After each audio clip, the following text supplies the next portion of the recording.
Most people watching the market news today think they understand what is happening. The Iran war, oil prices, the Dow hitting new 2026 lows. They are right about what is happening, but they are missing why it is about to get worse. Because the sell-off you are seeing today, Friday the 13th, is not just about oil. It is about 5 events that are scheduled to collide in the next 72 hours. 5 pressure points landing on the same market at the same time. And most financial coverage is only talking about one of them. The sell-off you can see is the Iran war. The sell-off you cannot see is 5 other things happening simultaneously this weekend and Monday morning. That combination is what makes Monday genuinely dangerous. Here is the short version of what I'm going to cover. The inflation report released today is a trap, and not for the reasons you think. Iraq closed all of its oil ports 2 days ago, and almost nobody noticed. China banned all fuel exports this week. The Federal Reserve meets in 5 days, and the odds of 0 rate cuts in all of 2026 just tripled. And there is a mechanism built into the way gasoline prices work. That means your pump price keeps rising long after oil prices fall. And almost nobody's explaining it. Iraq's ports are closed. China banned fuel exports. The Fed meets in 5 days with almost no room to help. And there is a gasoline price mechanism that means relief at the pump is months away, even when oil drops. All of this hits Monday morning. I am going to take you through every one of these, not to cause panic, but because understanding what is actually driving this gives you something the headlines cannot. The ability to make informed decisions about your money before Monday morning, not after. Everything I tell you is verified, sources at the end. Let us begin. If you want Growth Grid's view that tells you what is coming before it arrives, subscribe now and turn on notifications. Every source is linked below. Check them yourself. This morning, the Bureau of Economic Analysis released the January Personal Consumption Expenditures Report, the PCE. This is the Federal Reserve's preferred inflation measure, the number the Fed watches more than any other when deciding whether to cut, hold, or raise interest rates. The market expected a headline reading of 2.9%. Core PCE, which strips out food and energy, was projected around 3%. Here is the trap hook. A good inflation number today is actually bad news for markets. I know that sounds backwards. Here is exactly why it is true. January PCE measures prices in January. The Iran war began February 28th. The oil spike from $62 per barrel to $100 happened entirely after January ended. So today's report, whatever it shows, tells you nothing about the inflation that is currently building in the economy right now. It is a snapshot of a world that no longer exists. Investors know this, and that is precisely what makes today's report a trap for markets rather than a relief. Why a good number today actually hurts if the January PCE comes in at or below expectations, say 2.8%. Here's what happens. Financial media reports, inflation cooling, markets initially rally. Retail investors seeing positive headlines feel reassured that the situation is manageable. But professional investors know that the February PCE, which covers the first full month of the war, will not be released until late April. The March PCE, covering the full impact of the oil spike, will not be released until late May.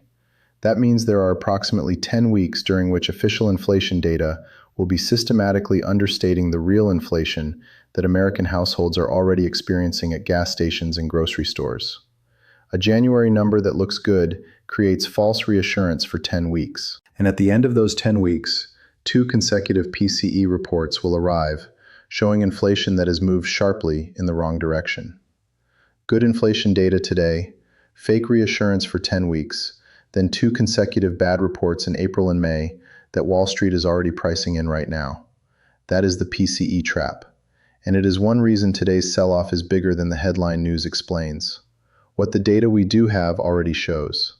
We do not have to wait for the February and March PCE reports to understand the direction. We can calculate it from the data already in front of us. Goldman Sachs modeled that every 10% increase in oil prices adds approximately 0.2% to consumer price inflation within 3 to 6 months.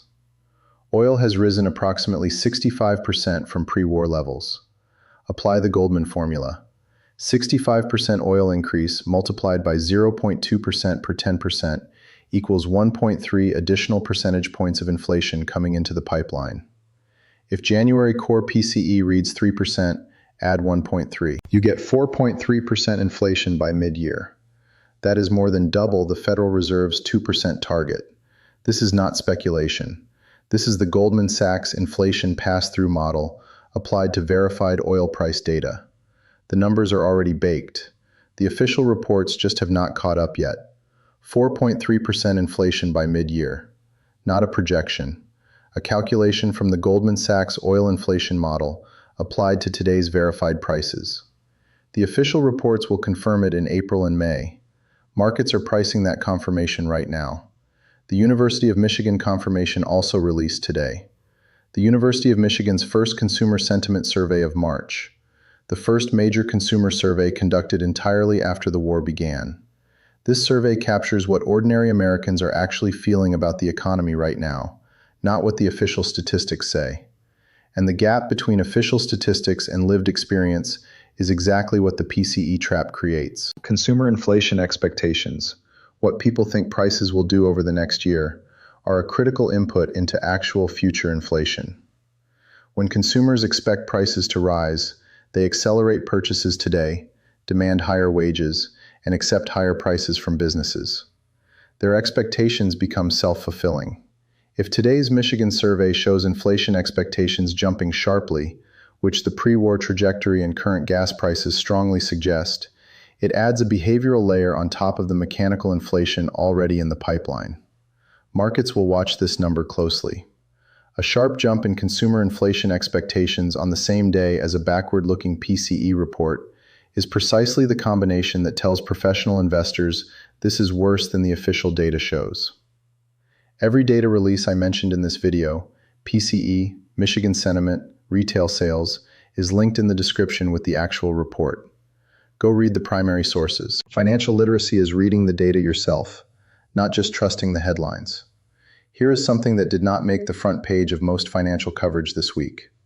The oil supply disruption is no longer just about the Strait of Hormuz.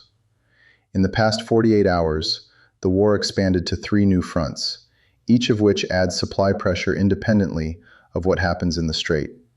And together they explain why Monday could be worse than Friday. The Strait of Hormuz is the story everyone knows.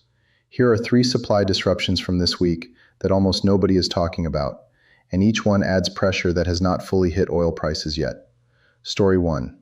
Iraq closed its ports. On Wednesday night, Iranian forces struck 2 commercial tankers in Iraqi territorial waters near the Basra oil terminal, Iraq's primary crude export facility. Iraq's response was immediate. It closed all of its southern oil export ports. Let me put that in context. Iraq is the second largest oil producer in OPEC. It exports approximately 3.5 million barrels of crude oil per day, roughly 3.5% of global supply. The southern port complex at Basra is where virtually all of that oil leaves the country. 3.5 million barrels per day gone from global markets. Not because of sanctions, not because of equipment failure, because Iran attacked ships in Iraqi waters, and Iraq responded by shutting down rather than risking more vessels. This is separate from the Hormuz disruption. This is Iraqi oil. Oil that does not even need to transit the Strait of Hormuz to reach global markets. Now offline because the war expanded beyond Iran's borders. Iraq's ports closed Wednesday. 3.5 million barrels per day gone. This is not Hormuz. This is a separate, additional supply shock that hit 2 days ago and has not fully reflected in oil prices yet. Monday morning, it will. Oman simultaneously closed its terminal operations, citing active maritime threat assessments. Oman exports approximately 1 million barrels per day. UK maritime trade operations issued an advisory this week that Iranian attacks are now occurring throughout the broader Arabian Gulf, not just at the Strait of Hormuz. The conflict that began as a targeted military operation has expanded into a regional maritime war against commercial shipping. The geography of the disruption is widening, not narrowing. Story 2. A U.S.-owned tanker was struck on Thursday. A tanker named Safe Sea Vishnu, owned by a company registered in New Jersey, was struck by an Iranian drone in the Arabian Gulf. One crew member, an Indian national, was killed. The ship sustained significant damage. The United Arab Emirates also reported a container vessel hit in their waters. Here is why these specific incidents matter beyond their immediate tragedy. When Iranian forces strike a vessel owned by an American company, the legal and insurance implications change significantly. American companies operating in the region face questions about whether their insurance covers active war zones. The U.S. government faces pressure to respond more aggressively to protect American commercial assets. Shipping companies already operating under elevated risk now have to price the possibility of their vessels being specifically targeted because of their ownership, not just their location. The attack on an American-owned vessel raises the diplomatic stakes of this conflict in ways that a purely foreign-owned vessel strike does not. An American-owned tanker was struck and an Indian sailor killed. That is not just a tragedy, it is a direct attack on a U.S. commercial asset that raises the diplomatic and military stakes of this conflict to a new level. Story 3. China banned fuel export zoom. This one barely made Western financial headlines, but it matters enormously. This week, China announced a ban on all refined fuel exports for the month of March. China is one of the world's largest refiners of crude oil into gasoline, diesel, and jet fuel. When global crude prices spike, China typically increases its refinery operations and exports refined products to markets that need them, acting as a partial buffer for the global fuel supply. Not this month. Facing its own domestic supply concerns from elevated crude prices, China chose to keep all of its refined fuel output at home. The global fuel market has two parts: crude oil and refined products. The Iran disruption already hit crude. China's export ban now hits refined products: the gasoline, diesel, and jet fuel that actually goes into vehicles and machinery. These are additive disruptions to different parts of the same supply chain. Crude up from hormones disruption, refined products tightened by China's domestic priority. The combination squeezes the final price of fuel at both ends of the production process. Iran disrupted crude oil. China just removed refined fuel from global markets. Two separate squeezes on the same supply chain, one at the raw material end, one at the finished product end. That double squeeze is why Capital Economics is projecting $5 gasoline in the second quarter. Lebanon, the third front. And then there is Lebanon. This week, Hezbollah launched what regional analysts described as its largest single volley of rockets at Israel since the ceasefire of 2024. Israeli air defenses intercepted most of them. Hezbollah is Iran-funded and Iran-directed. The Lebanese rocket barrage this week is not a coincidence.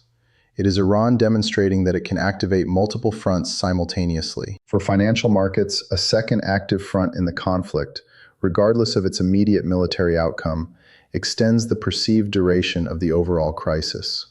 It signals that Iran's strategy is not to fight to defeat, but to fight to exhaust, to impose economic costs across as many vectors as possible until the political calculus in Washington shifts.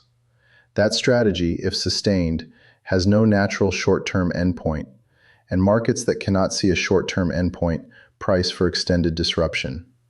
Iran opened a second front through Hezbollah this week. The strategy is not military victory, it is economic exhaustion. Every new front that opens extends the market's timeline for when this ends. Share this video right now with one person who is trying to understand what is happening to energy prices. These three stories, Iraq, China, Lebanon, are not in the headlines, but they are in the oil price. One share from you gets this information to someone who needs it. 5 days from today, Tuesday and Wednesday of next week, the Federal Reserve holds its March interest rate meeting. The Federal Reserve is the single most powerful lever available to support the American economy during a slowdown. It can cut interest rates, making mortgages cheaper, business loans cheaper, credit cheaper, and in doing so, stimulate economic activity and employment. Right now, the American economy needs that lever. The labor market is weakening. 92,000 jobs were lost in February. Consumer confidence is collapsing. GDP growth is decelerating. Every indicator of economic health is pointing towards slowdown, and the Federal Reserve cannot pull the lever. The economy is slowing. The Fed has the tool to help, and it is trapped, unable to use it. Here is the mechanism that makes this the most dangerous aspect of the current situation for ordinary Americans. The dual mandate trap explains simply. The Federal Reserve is legally required to pursue two goals simultaneously: maximum employment and stable prices, meaning roughly 2% inflation. When the economy slows, you cut rates to support employment. When inflation rises, you hold or raise rates to contain prices. In a normal slowdown, both goals align. A weak economy naturally reduces inflation pressure, giving the Fed room to cut. An oil shock breaks that alignment. An oil shock simultaneously weakens the economy through higher consumer costs, reduced spending power, and business cost increases and raises inflation.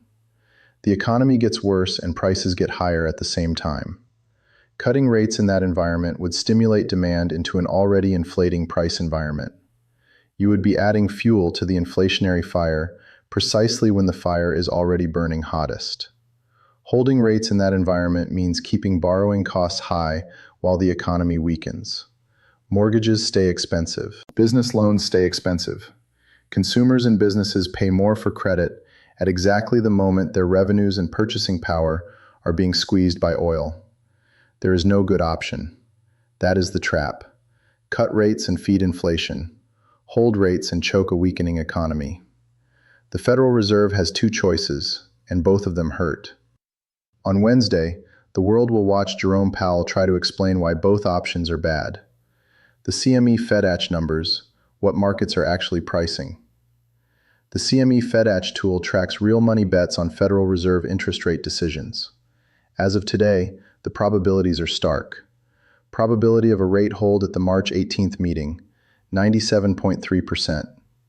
3 weeks ago, markets had priced in 3 rate cuts for all of 2026. Then the war started. Then inflation expectations rose. Then the oil shock hit. Now markets have reduced their expectation to a single rate cut for the entire year. And the probability of 0 rate cuts in 2026, no relief at all, jumped from 6% to 16% in a single week. That 10 percentage point jump in 0 cut probability represents tens of billions of dollars of repositioning by institutional investors. It is one of the direct drivers of this week's sell-off. 0 rate cuts in all of 2026. 1 week ago, that was a 6% probability. Today, it is 16%. The Fed's ability to help the economy just got cut by more than half in 7 days. The Chicago Fed president's honest admission. Chicago Federal Reserve President Austin Goolsbee said something this week that deserves to be repeated in full, because it is the most honest description of the Fed's position I have seen from an official source. He said, "If the job market is getting worse and inflation is getting worse at the same time, it is not obvious to me what the immediate response should be. It is not obvious to me what the immediate response should be." When the president of a regional Federal Reserve Bank says publicly that the path forward is not obvious, markets hear something specific.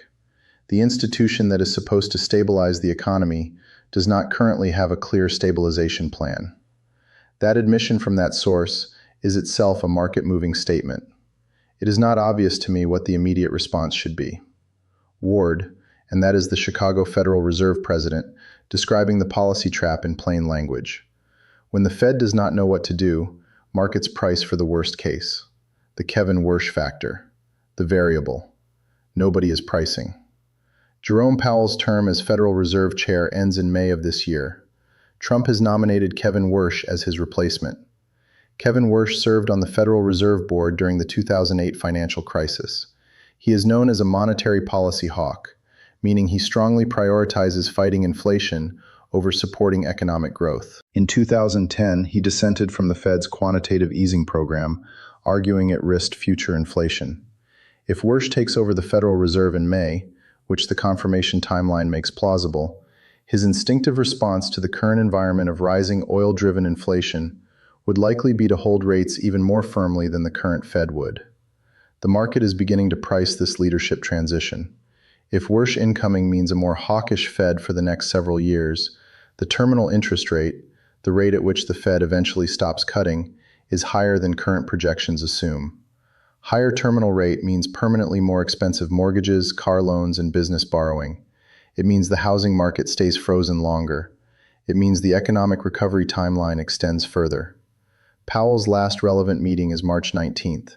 His replacement is a hawk who dissented against rate cuts during the financial crisis. Markets are beginning to price the possibility that lower interest rates are further away than anyone currently projects. This growth grid analysis is the part of this story that most financial media is missing. If this gave you a clearer picture of why the Fed cannot simply cut rates and fix this, hit the like button. It takes 1 second and it genuinely helps this video reach people who need to understand this mechanism. I want to tell you about something called the rockets and feathers effect. It is a well-documented economic phenomenon that has been studied by academics and confirmed by consumer data across decades. And it is the reason why, even when this conflict eventually ends and oil prices fall, you will still be paying elevated prices at the gas pump for months afterward. Understanding it changes how you plan your household budget for the next 6 months. Gasoline prices shoot up like a rocket and float down like a feather. That is not a metaphor. It is a documented economic mechanism with a specific cause, and it means your pump price stays high long after oil drops. Here's exactly how it works. The mechanism explains step by step. When crude oil prices spike, gasoline stations raise their prices within days, sometimes within hours. The rocket. When crude oil prices fall, gasoline stations lower their prices slowly over weeks, sometimes months. The feather. Professor Sun Wands of Loyola Marymount University, who has studied this pattern extensively, described it this way. Gasoline prices shoot up like a rocket, but float down like a feather. Why does this happen? The mechanism is not mysterious. It is economics. When oil prices rise, every business in the supply chain, or refiners, distributors, retailers, raises prices quickly to protect margins. They cannot absorb the higher input cost without raising the output price, so they raise it immediately. When oil prices fall, those same businesses are now sitting on inventory they bought at the high price. A refinery that purchased crude at $100 per barrel does not lower its gasoline price until it has sold through that expensive inventory and replaced it with cheaper crude. That takes weeks. A distributor sitting on a tank of gasoline bought from a refinery at peak prices does not lower what it charges retailers until its existing inventory clears. That takes more weeks. A gas station sitting on a tank of gasoline bought from a distributor at elevated prices does not lower the pump price until that tank empties and refills at the new lower price. More weeks. The pipeline has 3 stages: refinery, distributor, retailer, and each stage has its own inventory clearing time. By the time cheaper crude at the top of the pipeline translates to cheaper gasoline at the bottom, 6 to 10 weeks have passed. Even if oil dropped to $60 per barrel tomorrow, which it has not, you would still be paying near peak gasoline prices for 6 to 10 weeks afterward. The pipeline is already full of expensive fuel. It has to drain before cheaper fuel reaches your tank. What this means for the $5 gasoline projection: Capital Economics, one of the most respected independent economic research firms, projected this week that gasoline could reach $5 per gallon in the second quarter of 2026 in a sustained disruption scenario. The second quarter begins April 1st. Today's national average is $3.60, according to ALA. The path from $360 to $5 does not require any further escalation in the conflict. It requires only that today's oil prices around $100 per barrel be sustained for another 4 to 6 weeks while the supply chain adjusts. The rockets and feathers mechanism means that even if a ceasefire were announced next week, the gasoline prices that result from this week's crude prices would continue rising for several more weeks before they peaked and began the slow float downward. There's a mathematical floor under gasoline prices for the next 2 months that exists regardless of what happens diplomatically. The crude oil already purchased at high prices is already in the pipeline. It will reach your pump. The question is only how much more crude enters the pipeline at high prices before the situation changes. $5 gasoline by April, not because of further escalation, because of crude already purchased at high prices, already moving through the supply chain toward your pump. Even peace next week does not stop what is already in the pipeline. The diesel multiplier, the cost you never see. Directly, there is a second fuel price that affects your daily life far more than most people realize, even if you do not drive a diesel vehicle yourself. Diesel fuel is currently at $4.86 per gallon nationally. Virtually everything you buy was transported by a diesel-powered truck at some point in its journey from production to your hands. Groceries, medications, clothing, electronics, building materials. Every category of physical goods travels by truck at some point. When diesel costs rise, trucking companies raise the fuel surcharges they charge to their customers, the manufacturers, distributors, and retailers who ship goods. Those customers absorb the surcharge temporarily and then pass it to the next level. Eventually, it reaches the retail shelf price. The lag between diesel prices and grocery prices is approximately 4 to 8 weeks. The same pipeline clearing time we discussed for gasoline. At $486 diesel, the grocery price impact from today's fuel costs will arrive at store shelves in late March through late April. You are not paying today's diesel prices at the grocery store today. You will be paying them in 5 to 8 weeks. Let me bring the whole picture together. Today's sell-off looks like an oil war story. It is not just an oil war story. It is 5 things happening simultaneously. An inflation report released today that looks backward at a world that no longer exists. While the real inflation from the oil shock has not yet appeared in any official data. Iraq's oil ports closed Wednesday. 3.5 million barrels per day gone from global markets in a story that barely made the financial pages. China banning all refined fuel exports this month. Tightening supply at both the crude end and the refined products. End of the same supply chain. A Federal Reserve meeting in 5 days that cannot cut rates without feeding inflation, with the probability of 0 cuts all year tripling in a single week. And a hawkish new chair nominee waiting in the wings. And the rockets and feathers mechanism guaranteeing that even when oil eventually falls, your pump price keeps rising for 6 to 10 weeks, while the expensive crude already in the pipeline works its way to your tank. 5 forces, all 5 converging on Monday morning. And only one of them, the Iran war, is in the headlines. Now you know all 5. That is the difference between reacting to Monday and being ready for it. I also told you why Monday might not be as bad as feared. Markets may have already priced most of the bad news in the 10% decline since January. The 2 historical turning point for geopolitical conflict market impact is right now.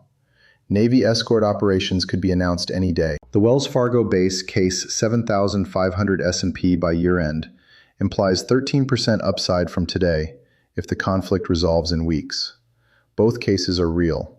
The honest answer is that Monday's outcome depends on whether this weekend brings escalation or de-escalation, a variable that is controlled by decision makers in Washington and Tran, not by financial analysts or market models. What you can control is your preparation. Fill the tank at 360 before it goes higher.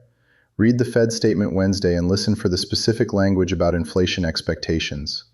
Check your job sector exposure and make sure your emergency buffer is in place.